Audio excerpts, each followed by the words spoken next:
በኃላፊነት ደረጃ ያሉ በቢሮክራሲ ውስጥ የሚሰሩ ሲቪል ሰርቫንት የሆኑ ሰዎችም ሶስተኛው በጣም ለብርሃኑ ተገዳዳሪ የነበሩ ሰዎች ናቸው።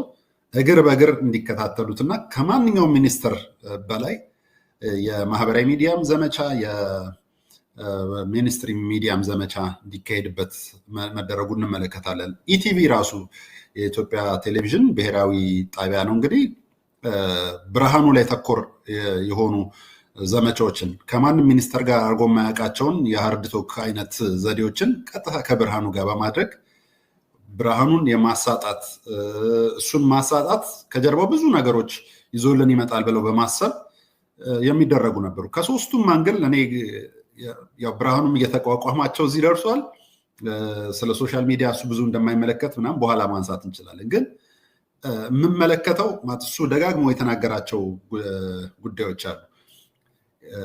አንደኛ እንደውም አሁን የፕሮፌሰር ብርሃኑ ደጋፊዎች በማህበራዊ ሚዲያ ላይ ፍሬ ያለበት ዛፍ ነው ድንጋይ የሚወረወርበት የሚል አይነት ዘመቻ አላቸው። በጣም ትክክልና ተገቢ ነው። እሱንም ነው እየተመለከትን ያለ ነው። እንደምትመለከተው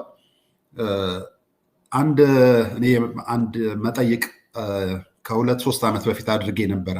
ከ22 ሚኒስትሮች አሉ እንደምታውቀው ሚኒስተር መስሪያ ቤት የሚመሩ 22 ሚኒስትሮች አሉና ምን ያህሉን ታውቃላችሁ የሚል ጥያቄ አዲስ አበባ መንገድ ላይ ሰዎችን ለመጠየቅ ሞክሬ ነበረ። 100 አካባቢ ሰዎችን ጠይቀን ሁሉም የጠሩት ብርሃኑን ብቻ ነው።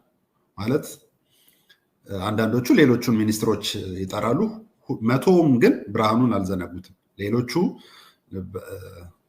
በ10ም በ20ም በ30ም ተዘንግተዋል። ሙሉን የጠቀሰልን ሰው ደግሞ የለም። 22ቱን ሚኒስትሮች መስሪያ ቤቶቹን ራሱ እንኳን ሚኒስትሮቹን የማያውቋቸው ይበዛሉና እኔ ፍሬ ስላለበት ነው እንደዚህ አይነት ዛፉ ድንጋዮች የሚወረወሩት ብዬ ነው ማስበው። ምናልባት በጣም ጠቃሚ ነጥቦች ነው ያነሳው። በተለይ ሶስተኛዋን በደንብ አላስተዋልኳትም ነበረ።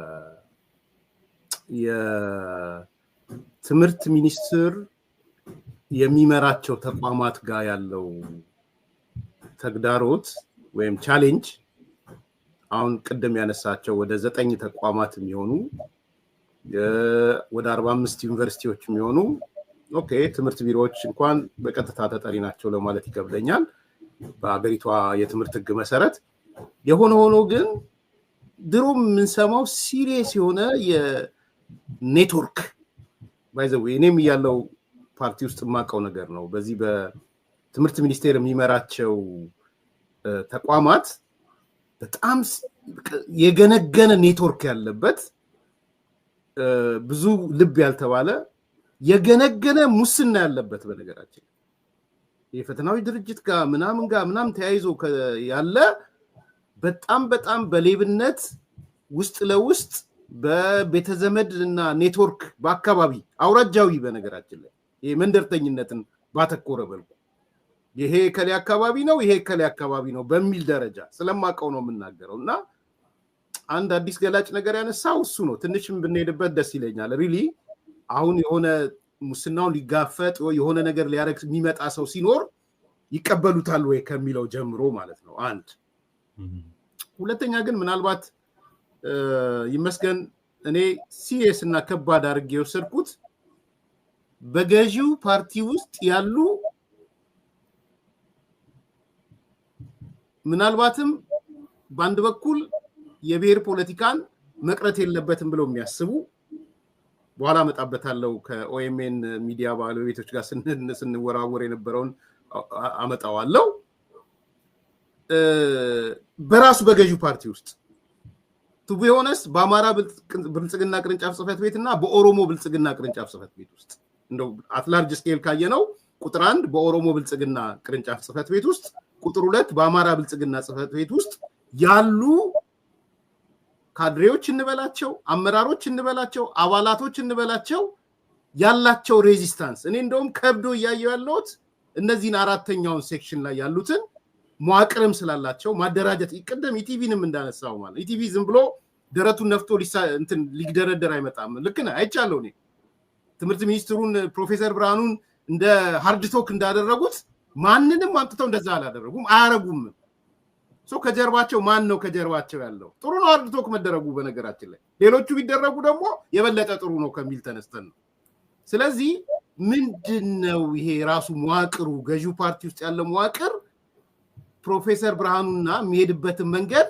ተቀብለውታል ወይ እና ሲሪየስ ስጋት እሱ አይደለም ወይ መስገን እዚህ ላይ እንቆይ በጣም ትክክል አንድ ኮሜንት ያየው የነበረ የዩኒቨርሲቲ በጀት የሚታለብ ላም ነው የሚል አስተያየትና እውነት ነው ጠቅላይ ፕሮፌሰር ብርሃኑ ወደ ስልጣን ሲመጡ በጣም ካጋጠሟቸው ቻሌንጆች አንደኛው ዩኒቨርሲቲዎቹ አካባቢ ያለ ነው አንድ ዩኒቨርሲቲ ያው በመጀመሪያው አካባቢ ሊጎበኙ ሄዱ ፕሮፌሰር ብርሃኑና የዩኒቨርሲቲ ውስጥ የዩኒቨርሲቲ ፕሬዚዳንት ትልቅ ስራ እንደሰራ አድርጎ ሊያሳየኝ የፈለገው አለ ፕሮፌሰር ብርሃኑ ስቴድ አንድ ምንድነው ትልቅ አዳራሽ 15000 ሰው ነው ምናምን የሚይዝ አዳራሽ ዩኒቨርሲቲ ራሱ ያን ያህል ተማሪ የለውም እና ያንን አዳራሽ ሰርቶ ነውና ኦኬ ይሄ ታዲያ ከናንተ ጋር ምንድነው ሲባል እያከራየን ገቢ እናመጣበታለን እንዴ ላብራቶሪ የመማሪያ እቃዎች ምናምን አይነት ነገሮችን መገንባት አይሻልም ወይ የትምህርት ስርዓቱን የትምህርት ጥራቱን ለማሳደግ እና አላማቸው ይሄው ከግንባታ ጋር የተያዘ ነገሮችን ታውቃለህ በጣም ብዙ ገንዘብ ነው ይዞ የሚመጣው ከተቋራጮቹ የሚያገኙት በሙስና አለ በቀጥታ በግንባታው ወቅት የሚያገኙት ገቢ ያለ ራሳቸው ሶስተኛ አካላት አሉ እንደምታውቀው የትምህርት ሚኒስቴር በጀት 3 እና 4 ቢሊዮን አካባቢ ነው የአዲስ አበባ ዩኒቨርሲቲ በጀት ግን ከ4 ቢሊዮን በላይ ነው ከየት ነው የሚያመጣው ካልን ከማስተር ካርድ ፋውንዴሽን ሌሎች ዓለም አቀፍ ተቋማት ነው የሚሰጡት ለዩኒቨርሲቲዎች የሚመድቡት በጀት እና 45 የዩኒቨርሲቲ ፕሬዚዳንቶች ነው የተነሱበት እንደምታውቀው ማለት ሁሉም their power is at stake ስልጣናቸው አደጋ ላይ እንዳለ ነው የተሰማቸው ጭራሽ ደግሞ የዩኒቨርሲቲ ጉዳይ እንደምታውቀው በየዞኑ ሆኖ ነበርና የክልል ፕሬዚዳንቶች ሳይቀር በዚህኛው ዞን 3 ዞን ካላቸው አንድ ክልል ውስጥ በተለይ ደቡብ አካባቢ ያሉት ሁሉም ዞናችን ላይ ዩኒቨርሲቲ ይከፈት ይያሉ ኢቭን ዩኒቨርሲቲ እንደማይከፈት በዚህ 5 ዓመት እያወቁ የመንግስት የብልጽግና ፓርቲ አባል ሆነ ብልጽግና እንደማይሰራ የ10 ዓመት እቅዱ ላይ አስቀምጧል ግን ፕሮፌሰር ብርሃኑ ዩኒቨርሲቲ እንዲከፍትላቸው ይሄ ምንድነው ካምፓስ ይሄ ፋካልቲ የተከፈተባቸውን የዞን ከተሞች እዚህም ዩኒቨርሲቲ እንዲመጣልን እያሉ ፑሽ ማድረግ በጣም በእያንዳንዱ መድረካቸው የሚያነሱት ጉዳይ እሱ ነበር በዚህ ዞን ዩኒቨርሲቲ ይሆንልን እያሉና የትምህርት ጥራት ጽንሰ ሐሳብ የመንግስት የትኩረት አቅጣጫ ያልገባቸው የብልጽግና ሰዎች በየአካባቢው ላይ በፕሮፌሰር ላይ እንደተነሱበት ገና በ2014 2015 አካባቢ ማለት የመጀመሪያዎቹ 2 ዓመታት በጣም ከባድ ትግል ነበር በሂደት ግን ያው ለሀገር አቀፍ ፈተናው የሚሰጠውን ትኩረት ሲመለከቱ ውጤቱም ራሳቸውን እያሳጣቸው ወይም የክልል መሪዎችን እያሳጣ የክልል ትምህርት ቢሮዎች ናቸው አጠቃላይ ትምህርትን የሚመሩት ከአንደኛ እስከ 12ኛ እና የቅድመ መደበኛ የሚባለው የሚመሩት እነሱ ናቸውና በሱ ረገድም ክፍተት እንዳለባቸው ምንም ተማሪ ያላሳለፉ 100-200 ተማሪዎች ትምህርት ቤቶች ያሉባቸው ክልሎች አሉና እነዚህን ይዘው ስልጣናቸውም አትስቴክ ነው ጥያቄ ምልክት ውስጥ ነው ስራቸውም የተሳጣባቸው ነውና በዋነኝነት እነሱ ናቸው የብልጽግናም እንደ ፓርቲ አሰራሩ ማለት አንዳንድ አሰራሮቹ ትንሽ ግራ የሚገቡ ናቸው ከዚህ በፊት እኔም በአንተ ሚዲያም ላይ እንዳነሳሁት ለምሳሌ ፕሮፌሰር ብርሃኑ በምርጫ ክልል 23 አዲስ አበባ ሳር ቤት አካባቢ ነው የተወዳደሩት ከሳቸው ጋር የተወዳደሩት ዲላሞ ኦቶሬ የሚባሉ ሰው ናቸው እሳቸው አሁን ፓርላማ መጥተው አያውቁም ለምን የደቡብ ክልል የትምህርት ቢሮ ኃላፊ ሆነዋል ሚውት ሆናል ኤርሚያስ የማዕከላዊ ኢትዮጵያ መሰለኝ የማዕከላዊ ኢትዮጵያ እንደሻውጣ ሰው ጋር ነው ያሉት ጉራጌ ምናምን ማዕከላዊ ኢትዮጵያ የሚባለው ሊሆን መጀመሪያ የደቡብ ክልል አንድ ላይ ያልነበሩ ከሲዳማ ውጭ ሌሎቹ የደቡብ ክልል የነበሩት ይቅርታ ድምፁን የዘጋሁት ትንሽ የኮንስትራክሽን ስራዎች ስላሉ አንተ ስትናገር ድምፁ እንዳይገባ ብዬ ነው እሺ ቴንክ ዩ በጣም አንደኛው እንግዲህ አሁን ይሄ አሰራር ከዚህ በፊትም ተናግሬያለሁ ዶክተር ኢንጂነር ስለሺ በቀለ አዲስ አበባ ቦሌ አካባቢ ወረዳ 17 ተወዳድረው አሁን ኒውዮርክ ነው የሚኖሩት ዶክተር ሊያ ታደሰ አዲስ አበባ ልደታ አካባቢ ተወዳድራ የጤና ጥበቃ ሚኒስትር የነበሩት ማለት ነው አሁን ለዓለም አቀፍ ድርጅት እዚህ ዋሽንግተን ነው የሚኖሩት። ይሄ አሰራራቸው እና ይሄ ያለ አይደለ የፓርላማ ስርዓቱን ለማቆም የአካባቢያቸውን ህዝብ ወክለው የመጡ ሰዎችን በቦታው እንዳይኖር ማለት በሌላም ሰው መተካት ካለባቸው በሌላ ሰው ተተክቶ መሰራት ያለበትን የፓርላማውን ስራ ዝቅ ያደረገ ነው ብዬ አምናለሁ። የህዝብ ውክልናንም ጭምር ህዝቡ አሁን ቦሌ ክፍለ ከተማን ወክሎ ፓርላማ ውስጥ ያለ ሰው የለም። አነሰም በዛ የሌሎች በጣም እኮ ነው የሚያሳፍረው። ይሄ ይመስገን አይነት ሲሪየስሊ ገዢው ፓርቲ ቢያየው ጥሩ ይመስለኝ። አንደኛ እኔ ያኔም አንስቻለሁ ዴላ ሞቶሬ ምን ያህል የዛን አካባቢ ሰው ሪፕሬዘንት ያደርጋል ማለት አዲስ አበባ። አሁን እኔ አዲስ አበባ ነው አይደለም ሌላ ፖለቲካ ውስጥ ለመግባት አልፈልግም፣ ግን ምን ያህል የላፍቶ ሰው ሪፕሬዘንት ያደርገዋል እዛ እንደሚወዳደሩ ያለበት ጥያቄ ኖት ኦንሊ ዛት። ከዛ በኋላ ምሽ የለም ቶታሊ ያ ህዝብ ለስንት ዓመታት የፓርላማው አንደኛ ፓርላማውን መናቅ እኮ ነው። በነገራችን ራሱ ፓርላማውን መናቅ ነው። እንዳልከው የጤና ሚኒስትሯ መሰለኝ ነበረች ፓርላማ ውስጥ የለችም። አሁን እነማን ነው እየተወከሉ ያሉት ብለ ይሄ ፓርላማ የሀገሪቷ ትልቅ መገለጫ ምናምን ማኒፌስት የሚደረግበት የህገ መንግስቱ ምሰሶ ብለ እንደዚህ ስታረግ ትንሽ እና ደግሞ ትገለበጡና እኔ በኋላ እመጣለሁ። አንዳንድ ሰዎች ርዕሱ ላይ አይቻለው ሃይማኖት ሰዎች የመረጥነው መንግስት ባልመረጥነው ሚኒስትር እንዴት ይመራል የሚል ይዟል። እሱንም በደንብ እናነሳዋለን። እሱም ማንሳት እችላለሁ አሁን ዳይሬክትሊ። ቀጥል በቃ ቀጥል። ሶስት ሀሳቦችን በተለይ የሙስሊም እህቶች የሚያደርጉት አለባበስ ጋር በተያያዘ ሶስት ናሬቲቮች ተፈጥረዋል። ትርክት ለማነሳሳት ሞክረዋል። አንዳንድ በብሔር ላይ ለማስነሳሳት፣ አንዳንዶች ደግሞ ከሃይማኖት ጋር ለማነሳሳት ፕሮፌሰር ብርሃኑን ለማቃረን የተነሱ አሉ። አንደኛው በመረጥነው መንግስት ያልመረጥነው ሰው የሚለው ሀሳብ ነው።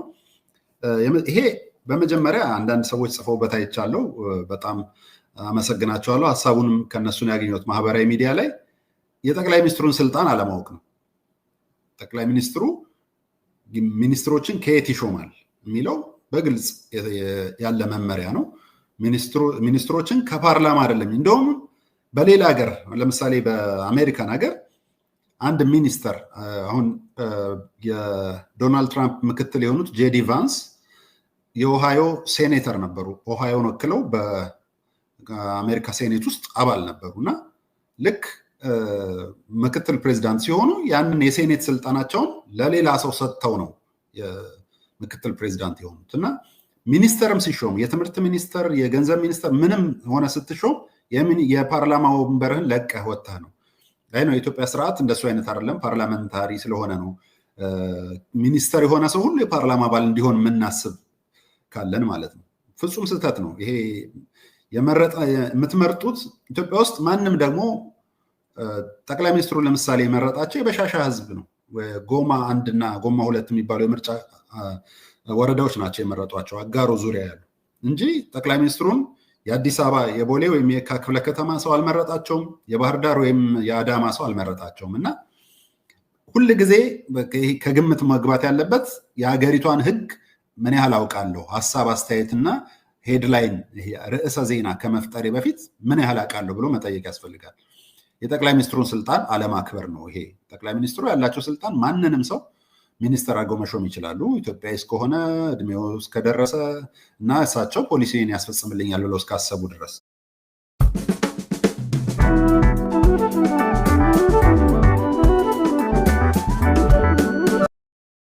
ፖሊሲን እና የመንግስት ተቋም እኛ የመረጥነው መንግስት ነው ያለው ይላል።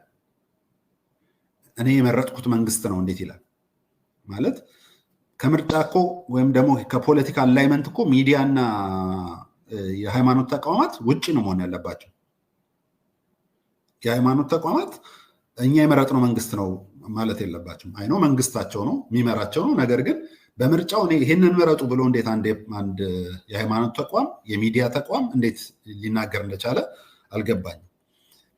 የመረጥነው መንግስት ማለትና አሁን ሌላው ደግሞ ይሄ ሪቶሪክ የሚያዛባው አንተም በደንብ እንደምታውቀው በሌላ ቀን ደግሞ ፕሮፌሰር ብርሃኑን ሲከሱ ምን ይላሉ? እሳቸው እኮ የብልጽግናን ፖሊሲ ነው የሚያስከትሉት የኢዜማ መሪ ሆነው ይላሉ። አሁን ደግሞ የኢዜማን ፖሊሲ ነው በትምህርት ሚኒስቴር እያቀረቡ ያሉት። ይሄንን እየለዋወጡ በተመሳሳይ ሚዲያ ሲያነሱ እንመለከታለን። እና ይሄ በመረጥነው መንግስት ያልመረጥነው ሰው የሚለው ሎጂክ የማይሰራ ነው፣ የተሳሳተ ነው። የሀገሪቷን ህግና የጠቅላይ ሚኒስትሩን ስልጣን እንደዚሁ ማካሄድ አለማወቅ ነው። ሌላኛው የማደናገሪያ ሌብሊንግ ነው። ሁለተኛው በጣም ትልቅ ያየሁት ክፍተት በዚህ ጉዳይ ላይ የማደናገሪያ ሌብሊንግ ወይም ከሌላ ነገር ጋር የማያያዝ ሌብሊንግ ማለት ለአንድ ነገር ስምን መስጠት ነው። ይሄንን ኢህአዴግ ቤት በፊት አደገኛ ቦዘኔ፣ ጸረ ሰላም ኃይሎች የሚባሉ የተለመዱ ቦናፓርቲዝም፣ ሌሎችም አንድ ቁንጽል ስም ይሰጣቸውና ያ ሰው በዛ ይፈረጃል፣ ያ ነው ተብሎ ይገለጻል። እና ፕሮፌሰር ብርሃኑን ከአፄዎቹ ስርዓት ጋር በመግለጫ መግለጽ ፍጹም ያልተገባ ነበረ። አደሴም ታይም እንደውም እሱን አሁን እንግዲህ እንደምታውቀው ፕሮፌሰር ብርሃኑ አማራ ጠልም፣ ሙስሊም ጠልም፣ ኦሮሞ ጠልም፣ ትግሬ ጠልም ተብሏል። ከነዚህ ጋር ተዋልዶ ተጋብቶ እያስተማራቸው ለዘመናት የኖረን ሰው ቢሾፍቱ ተወልዶ አዳማ አድጎ አዲስ አበባ የመጣን ሰው በዚህ ሁሉ መክሰስ እና በሁሉንም መሆን እንዴት ይችላል? አንድ ሰው ሙስሊም ጠልም፣ ክርስቲያን ጠልም እንዴት ልትሆን ትችላለህ? አማራ ጠል፣ ኦሮሞ ጠልም እንዴት ልትሆን ትችላለህ? እና አልፎ ሄደዋል ይመስገን ጉራጌ ጠልም ብለውታል። ማደናገሪያ ሌብሊንግ እንደ አፄዎቹ ሌሎችም ይሄ ጠል የሚባለው አንተን ጠል ነው ይሄንን ቃል ተጠቅመዋል ብለው አንድ ቃል መዘው ማውራት የማይጠበቅ ነው። ኮሚኒስትም የአፄ ስርዓት መሪም እንዴት ይሆናል አንድ ሰው? ኒዮሊበራሊስትም የብልጽግና መንግስት ደጋፊም እንዴት ሊሆን ይችላል? ሁሉንም ብርሃኑን አድርጎ ማንሳታቸው በጣም ሁለተኛው ትልቅ ስህተት ነው። ሶስተኛው እኔ ሃይማኖቱን አከብራለሁ፣ የእስልምናን ሃይማኖት። ነገር ግን ሪያክሽነሪ ሆኗል። አንዲት መግለጫ፣ አንዲት የፌስቡክ ፖስት፣ አንዲት በፓርላማ የተደረገች ንግግርን እየወሰዱ በሱ ላይ አቋምና ትንታኔን መስጠት ከሃይማኖት ተቋምና ከትልልቅ አባቶች የሚጠበቅ አይደለም። ሪያክሽነሪ መሆን አያስፈልግም። እንደዚህ ካደረከኝ እንደዚህ ያደርጋለሁ የሚለው የሃይማኖት ሰው ባህሪ አይደለም የሚለውን ማንሳት ፈልጋለሁ። ቴንክ ዩ ኤርሚያስ። ሰው ሲሪየስ ይሄ ጉዳይ ትምህርትም ተወስዶ መታለፍ ስላለበት ማለት ነው። ይመስገን መጅሊሱ እንዳልከው እኛ የመረጥነው አለ መጅሊስ ነው አበት ክብራቸውን ጠብቀው እንዲቆዩ ስለምፈልግም ነው። እኔ በጣም የሃይማኖት ተቋማት እንደ ተቋም ክብራቸው መጠበቃ መዋረድ የለባቸው በፍጹም። በመጅሊስ ውስጥ ያሉ ሙስሊሞች በሙሉ የመረጡት መንግስት ነው። የመንግስት አይ ዶንት ኖ ስንት ሚሊዮን ሙስሊሞች እንዳሉ አላቅም። ስንት ሚሊዮን ሙስሊሞች ምርጫ ወጥተው እንደመረጡ አላቅም። ገምታለሁ ግን ከ10 ከ15 ሚሊዮን በላይ ሙስሊሞች መርጠዋል ብዬ እገምታለሁ። ሌትስ 10 ሚሊዮን በግድ የለም በትንሹ 10 ሚሊዮን በሙሉ መንግስት ይሄ መንግስታችን ነው ብሎ መርጠዋል። በጣም አደገኛ ማለት ለነገም አደገኛ ስለሆነ ማለት ነው መታቀብ ያስፈልጋል። ይሄ ብልጽግናም አይጠቅመውም። በነገራችን አስበው ከሆነ ብልጽግና ይጠቅመዋል ብለው ካሰቡ ብልጽግናን አይጠቅመውም። ይሄ ሲሪየስ ነው። ሁለተኛ የገዢው ፓርቲ ሰዎች እኔ እውነቴን ነው ደረጃ ካወጣና አስተያየት ብሰጥ ደስ ይለኛል ያልኩ ለዛ ነው። አንተ 3 ነበር የጠቀስኩት፣ እኔ 4ኛ አስቀምጫለሁ። ያዘነበልብኝ ለኔ 4ኛዎቹ ናቸው። በብልጽግና ውስጥ ያሉ የኦሮሚያ ብልጽግና ቅርንጫፍ ጽህፈት ቤት ወንድም ይሄው አስተካክያለሁ። ኦሮሞ አትበል ብሎኛል፣ ኦሮሚያ ብያለሁ። የአማራ ብልጽግና ጽህፈት ቤት ሁለቱን ነው ደግሞ ማየው። በዚህ መልኩ ፎከሶን ብርሃኑ ግን ወደ ውስጥ ስትገባ ብልጽግናን የሚጠቅመው ነገር አይደለም። ይሄ በፍጹም ጠቅላይ ሚኒስትሩን ይጠቅማል ብለው ካሰቡ የቱ ጋር ጥቅሙን ቢያሳዩን ጥሩ። ስለዚህ ወደ ዶክተር ፕሮፌሰር ብርሃኑ ማነጣጠር ማለት at the same time ወደ ዶክተር አብይ ማነጣጠር ማለት አይደለም ወይ የሚል አንድ። ሁለተኛ ሪሊ አሁን ትምህርት እየሄደበት ያለውን የትምህርት ፖሊሲ ይቀበሉታል ወይ የሚለው ነው የኔ ጥያቄ። ሁለተኛ እንደው በጥልቀት እንግባ ከተባለ ይመስገን። ትላንትና አነሳዋለሁ ብዬ ነበር። ትላንትና አንዲት ነገር ጠብቁን ምናምን ተብሎ ተጽፎ አየሁ። ይሄ ደጀኔ ጉተማ የኦኤምኤን ስራ አስኪያጅ ነው። ብዙዎቻችሁ ታውቁታላችሁ ብዬ አስባለሁ። አቶ ጀዋር ሲመራው የነበረ ሚዲያ ነው። ኦኤምኤን ዛሬ ነው ፕሮግራሙ የሚካሄደው፣ እኔም አይቻለሁ፣ ግን ተከታታይ ፕሮግራማቸውን እመለከታለሁ። ከዛ እኔ ጠብቁኝ ብሎ የጻፈውትን አየውና የነሱን ሼር አድርጌ እንደምታየው ይሄ እኔ የጻፍኩት ነው። ምናልባት እኔ የጻፍኩትን ላምጣውና ይሄ እኔ ማህበራዊ ድረገጽ ላይ የጻፍኩት ነው። የሰሞኑ እነሱ እንግዲህ ምን አሉ? የተከበራችሁ ተመልካቾቻችን አሉና የጂ7 መራሹ የትምህርት ፖሊሲና የተማሪዎች ተቃውሞ ብለው መጡ። ይመስገን እዚህ ጋር ምንድነው እያሉ ያሉት? በትግበራ ላይ ያለው ፖሊሲ የግንቦት 7 እንደውም አንተ ኢዜማ አልክ እንጂ የግንቦት 7 ነው እያሉ የጂ7 መራሹ የብልጽግና የትምህርት ፖሊሲ ብለው መጡ። እኔ ከዚህ በፊትም ሲሉት ስለነበረ አውቃለሁ ይሄንን። ከዛ ከላይ መጣውና የሰሞኑ የዩኒቨርሲቲ ተማሪዎች ተቃውሞ በአብዛኛው የኦሮሞ ልጆች ተቃውሞ ውስጥ ብዙዎቹ ኦሮሞዎች ናቸው። እውነት ነው፣ ይሄ ውሸት ነው ይበሉትና የተቃውሞ የሚቀዳበት ስር መሰረቱ ካልገባህ እንዲህ አይነት ዘገባዎችና ትንታኔዎችን ተመልከት።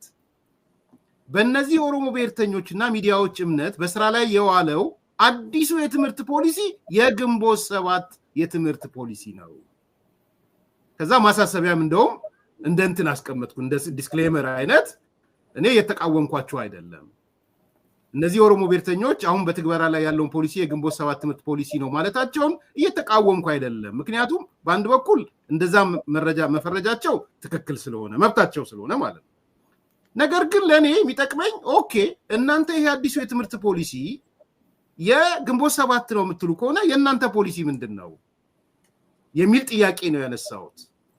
አንተ ወዳልከውም ይመጣል። አሁን ሲያሰኛቸው የኢዜማ የትምህርት ፖሊሲ ይላሉ፣ ሲያሰኛቸው ደግሞ ይገለበጡና ምንድነው ብርሃኑ እኮ የሚያስፈጽመው የብልጽግናን ፖሊሲ ነው ይሉሃል። መተው ደግሞ ይገለበጡና የግንቦት 7 ፖሊሲ ይሉሃል።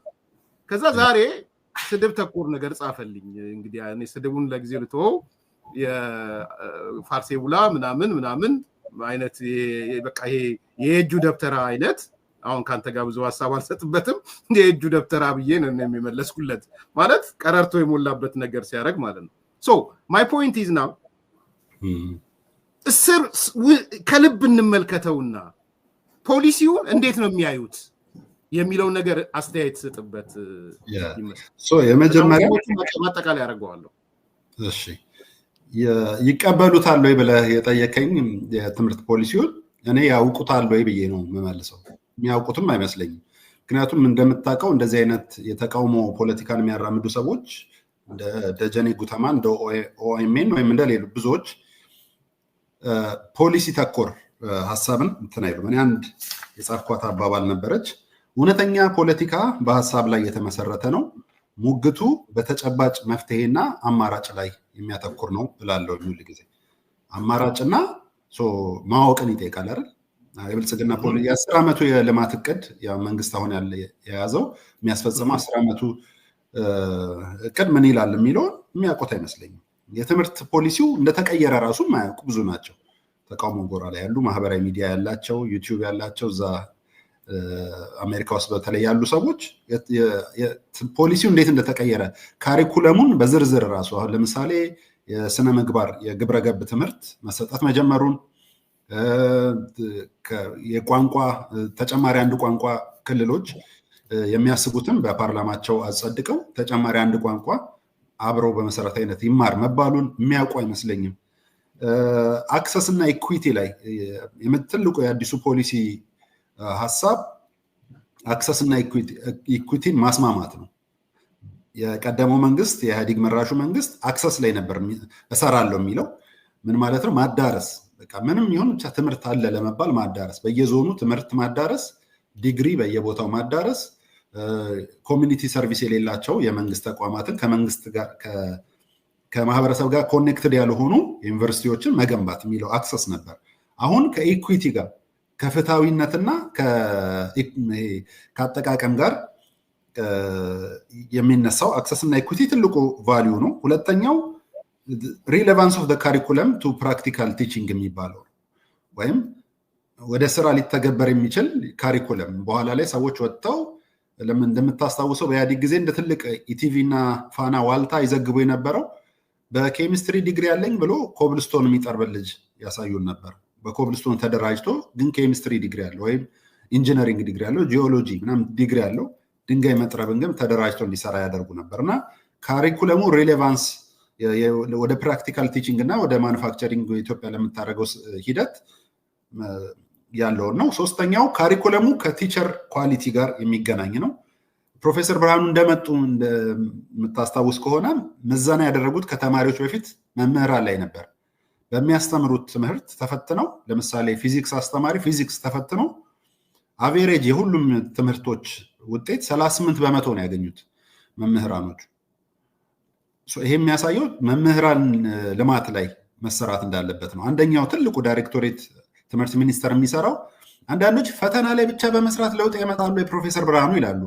ሌላውንም ስራ እኮ መከታተል ይጠይቃል። እስቲ የፌስቡክ ገጹን ሂዱና ከ10 ፖስቶቹ ምን ያህሉ ከመምህራን ጋር የመምህራን ሱፐርቫይዘሮች ጋር ግንኙነት እንዳለው ከ10 ፖስቱ 7-8ቱ የሚያነሱት ከመምህራን ልማት ጋር የሚሰሩ ስራዎችን ነው። እኔ ወዳጄም ነው ይሄን ዳይሬክቶሬት የሚመራው ዶክተር ሙሉቀን ንጋቱ ይባላል። አብረን ሰርተናል ከዚህ በፊት ውጭ ሀገር ስዊድን ሀገር ይመስለኛል የተማረ ለዘርፉ ሙያ ያለው ዩኒቨርሲቲ አስተምር የነበረ ልጅ ነው የሚመራው እና እኔ ፖሊሲውን ይቀበሉታል ብዬ ሳይሆን የምጠይቀው አሁን የግንቦት 7 ፖሊሲ የሚሉ ሰዎች ያውቁታል ወይ?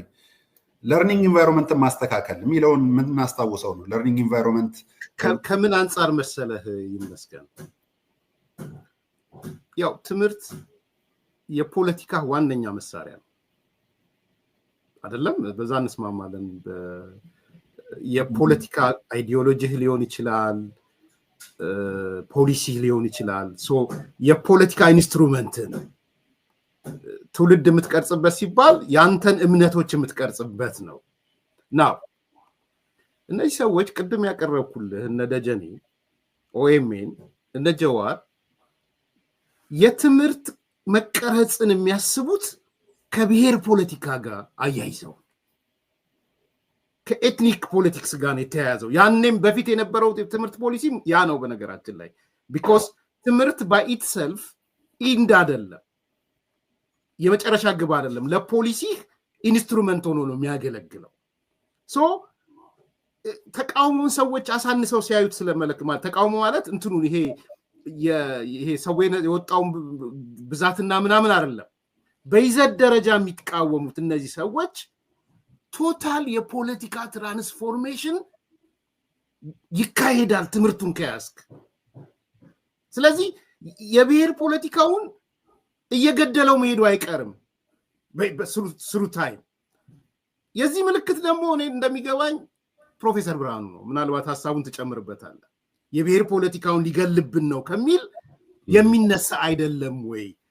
እሱ ነው የትምህርት መምህራን ምናምን በሙሉ ተደምረው የሙስናው ምኑ እንዳለ ሆኖ ትልቁ ስዕል ግን የብሔር ፖለቲካው እየሞተብን አይደለም ወይ እያሉ አይደለም ወይ ነው እያልኩ ያለው። የስ ትክክል ነው። ስለ ብርሃኑ በደንብ ማንሳት እችላለሁ። እንግዲህ የቀድሞ አለቃዬ ነው። ኢዜማ ውስጥ ነው የትዩ ካቢኔ ጸሐፊ ነበርኩ። በቀጥታ የብርሃኑ ጸሐፊ እንደማለት ነው የመሪው። ምክንያቱም መሪው ብናሸንፍ ጠቅላይ ሚኒስትር ይሆናል ስለሚል እንትኑ በደንብ የማውቀው ሰው ነው እና ሁለት ትልልቅ ንግግሮች አለ ፕሮፌሰር ብርሃኑ ነጋ። እንግዲህ ሞዴል የምናደርገው እኔ 97 አልመረጥኩም፣ ገና ሃይስኩል ተማሪ ነበርኩ፣ እድሜ ያልደረሰም።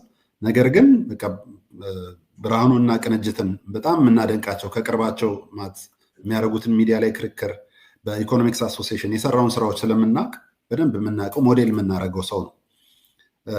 አንደኛ የተናገረው ፖለቲካ ውስጥ ለመቆየት የዝሆን ቆዳ ያስፈልጋል ብሏል። እንደምታስታውሰው ምን ማለት ነው? እንደዚህ አይነት ትችቶችን እየሰማ ማለት አንዳንዴ ፐርሰናሊቲ ላይ እያነጣጠሩ ሌብል እያደረጉ የአዞ ቆዳ ይቅርታ፣ ምክንያቱም የማይበሳ ማለት ነው ወይም በሚሆነው ነገር የማይሸበር መሆኑን ይጠይቃል የሚለው የመጀመሪያው የብርሃኑ በጣም የሚገዛ ሀሳብ ነው። ሁለተኛው ማህበራዊ ሚዲያን አይጠቀምም። እንደምታውቀው ሜሴጆች ስንልክለት ራሱ አንዳንድ ፎርማ በተለይ በቀደመው ስልኩ ቀልድ ምናምንም ስናይ እሱ ላይ የሚቀለዱትን የደነሰ ምናምን ያሉትን ስንልክለት ስልኩ ሰፖርት አያደርግም ነበረ። ምክንያቱም የለውም ፌስቡክ ስትልክለት አይከፍትም ነበርና የሆነ ጊዜ የላኩልህን ሜሴጅ አየኸው ምናምን ስለው አይከፍትልኝም አለኝ እና ስለሌለው ማለት ነው ፌስቡክ ያው እኛ ስላለን ነው የቲክቶክ ሊንክ ስትልከው ምናምን የሚከፍተው እና ከዛ በኋላ ነው እንደውም ይሄን እንዲከፍትለት የሚያደርግ አፕ የጫንለት ማለት ነው። እና ብርሃኑ ብዙዎቹን ነገሮች አያቸውም ሶሻል ሚዲያ ላይ። አንዳንድ ሰዎች ለምሳሌ ስም በጠቅስም ችግር ያለው አይመስለኝም። ሙጂብ አሚኖ የሚባል ሰው በቀን 4 ፖስት ከ10 ቀን በፊት በፓርላማም ንግግር ከማድረጉ በፊት ዘመቻ ብርሃኑ ላይ ለመክፈት እንዳሰቡ የሚያስታውቅ መልኩ በቀን 4 ፖስት ያደርግ ነበር። የሚያስጠሉ ያዛጋ የደነሰ ምናምን ያሉ ፎቶዎችን ስክሪንሻት በማድረግ እየተጠቀመ ዲፋሜሽን ለመስራት ለማሳጣት ማለት ነው። ይሄን ያው ቀደም ብለው የታሰበ እንትን ስትራቴጂ እንደሆነ እሱ ላይ የተነሳው ማየት እንችላለን። እና ማህበራዊ ሚዲያ እንደ አሳማ ነው ይላል። አሳማ እንደምታውቀው የሚበላውም የሚጸዳዳውም በጭቃ ውስጥ ሆኖ እርስ በርስ እየተራገጠ ከዛ ውስጥ አይወጣም። በቃ ቀኑን ሙሉ እዛ ውስጥ እየተልኮሰኮሰ እንዲውል ነው የሚያደርገው። እና ማህበራዊ ሚዲያን ኢፌክቲቭሊ ማንጠቀምበት ከሆነ አሰስ ገሰሱ ያለበት ነው፣ ጥፋት ያለበት ቦታ ነው። እና እኚህ በጣም ከሱ የወሰድኳቸው ነገሮች ናቸው። እና በቀጥታ ለምንድን ነው ብርሃኑ ላይ የሚያተኩሩት ትግሎቹ ወይም